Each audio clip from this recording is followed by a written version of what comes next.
Hadir. Nasya hadir. Amel hadir. Liti hadir. Oke. Hari ini kita akan belajar tentang pengaruh pembaruan Islam di Indonesia.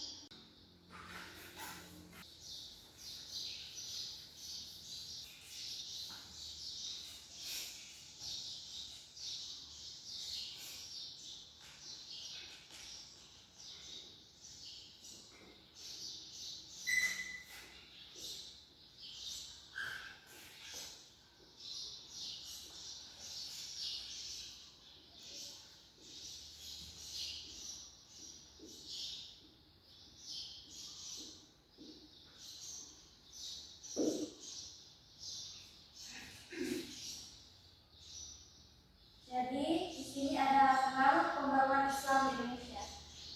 Jadi perlu diketahui bahwa Islam merupakan agama yang pertama menyeru pada perubahan atas apa dan bagaimana perlunya perubahan secara hanif untuk menuju pada kebenaran yang hakiki dan mengakui adanya perubahan menuju modernisasi. Nah, gerakan pembaruan Islam di Indonesia mulai terlihat pada awal abad ke-20 Masehi. Pengaruh gerakan Islam yang sudah berlangsung di Timur Tengah secara perlahan memberikan pengaruhnya di Indonesia. Gagasan Pan-Islamisme yang dicetuskan oleh Said Jamaluddin Al-Afghani dipahami baik oleh tokoh-tokoh gerakan pembaruan di Indonesia. Gerakan ini berdampak luas terhadap munculnya gerakan nasionalisme di Indonesia sehingga masyarakat Indonesia tergerak untuk bangkit dan bersatu memperkuat ukhuwah Islamiyah. Berbagai upaya pembaruan ditempuh oleh para ulama-ulama Indonesia, munculnya organisasi Islam keagamaan Islam telah menumbuhkan benih-benih nasionalisme dalam pengertian modern. Nah, di sini kita masuk pada bagian gerakan pembaruan Islam Indonesia.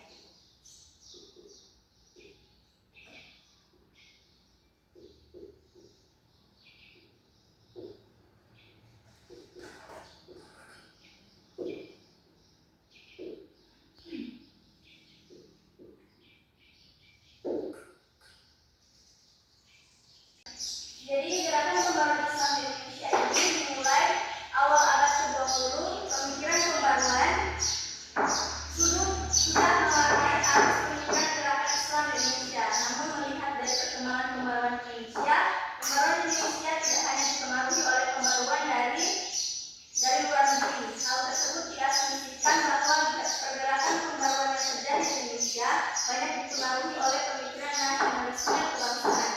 Pembaruan dalam Islam juga diwujudkan dalam bentuk pendidikan. Pembaruan dalam pendidikan didasari argumentasi bahwa lembaga pendidikan merupakan media yang paling efektif untuk menumbuhkan gagasan-gagasan baru. Nah, pembaruan di Indonesia ini dipelopori oleh tokoh-tokoh organisasi keagamaan seperti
jiwa nasionalisme dan patriotisme sehingga bersedia berjuang untuk kemajuan masyarakat. Materi pendidikan harus meliputi pendidikan moral dan akhlak, pendidikan individu dan pendidikan kemasyarakatan. Model pendidikan memajukan dua jenis pendidikan yaitu pesantren dan sekolah umum. Nah, itu dari pemikiran dari Nahdlatul Ulama yaitu Kiai Haji Ahmad Dahlan. Lalu di sini ada biografinya, silakan. Beliau ini lahir pada tanggal 1 Agustus 1868. Terus wafatnya itu tanggal 23 Februari 1923. Dan beliau itu belajar agama di Mekah dan terinspirasi oleh gerakan pembangunan Islam pada 1912. Ia mendirikan Muhammadiyah untuk memurnikan ajaran Islam dan memajukan pendidikan. Oke. Lalu bagian Nahdlatul Ulama, silakan Nahdlatul Ulama pendirinya adalah Hadratus Syekh Kiai Haji Hasyim Asy'ari. Kiai Haji Hasyim Asy'ari merupakan ulama kelahiran Jombang 14 Februari 1871 dari garis keturunan sang ayah Hasyim, merupakan keturunan Rasulullah. Selain itu, beliau juga merupakan keturunan Sunan Giri. Sementara dari garis keturunan sang ibu, Hasyim merupakan keturunan raja terakhir, Raja Majapahit. Raja tersebut yakni Raja Brawijaya VI Mangupati. Kiai Haji Hasyim Asy'ari mendirikan pesantren Tabirin pada tahun 1899. Tak hanya dikenal sebagai ulama yang ahli di berbagai ilmu, Kiai Haji Hasyim juga dikenal sebagai pejuang yang gigih dalam membela agama dan bangsa. Perjuangan Kiai Haji Hasyim Asy'ari terlihat ketika ia mendirikan organisasi Nahdlatul Ulama atau NU pada tahun 1926. Didirikannya, NU bertujuan untuk menjaga kemurnian ajaran Islam Ahlus Sunnah wal Jamaah, mempererat persatuan umat Islam dan menggalang perlawanan terhadap penjajah. Kiai Haji Hasyim juga turut mengeluarkan fatwa jihad guna melawan agresi militer Belanda di tahun 1948. Kiai Haji Hasyim juga sempat mengabdi sebagai pengajar di Masjidil Haram, karena itu beliau menyandang gelar Syekhul Haram. Selain mendirikan pondok pesantren, beliau juga mengarang beberapa kitab, diantaranya itu Adab al-Alim wal Muta'alim, Risalah Ahlus Sunnah wal Jamaah, At-Tibiyah, Pinahdiyan, Muqotoh Ati al-Arham wal Ikhwan, Muqaddimah al-Qamin al-Asisi, Mizaniyah, Doti Ulama. Baik. Jadi inilah yang kalian baca itu merupakan mind mapping dari Muhammadiyah dan Nahdlatul Ulama. Kemudian perlu kalian ketahui bahwa organisasi Islam bukan hanya dua ini, melainkan ada beberapa dan lebih banyak. Nah, aku akan sebutkan yang lainnya yaitu yang pertama ada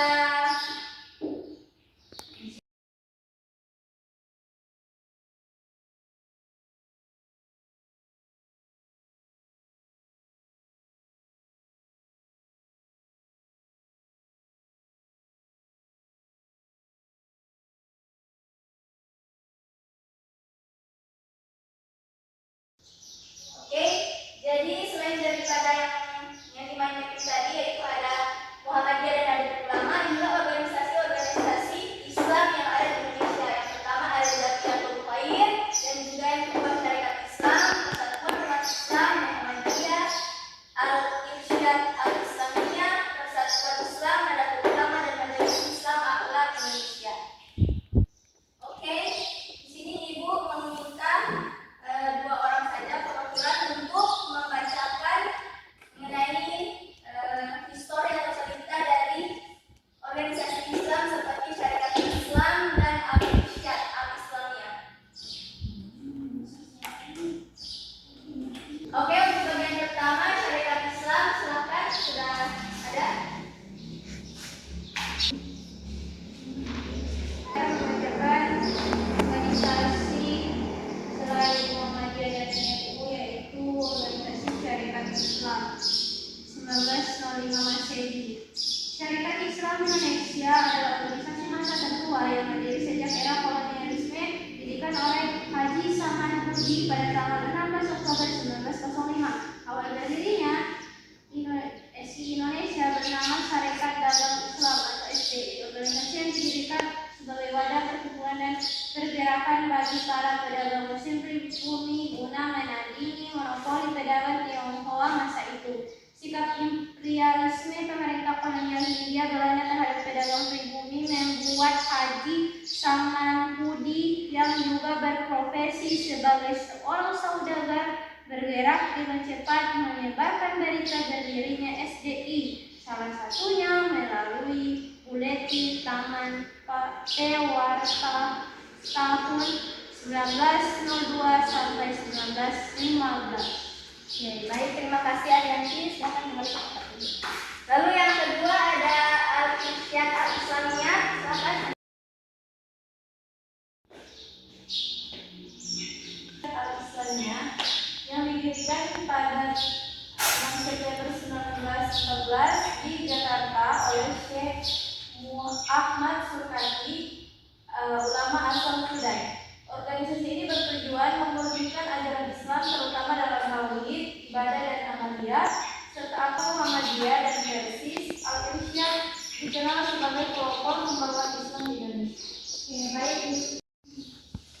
Baik, itulah organisasi-organisasi Islam yang ada di Indonesia.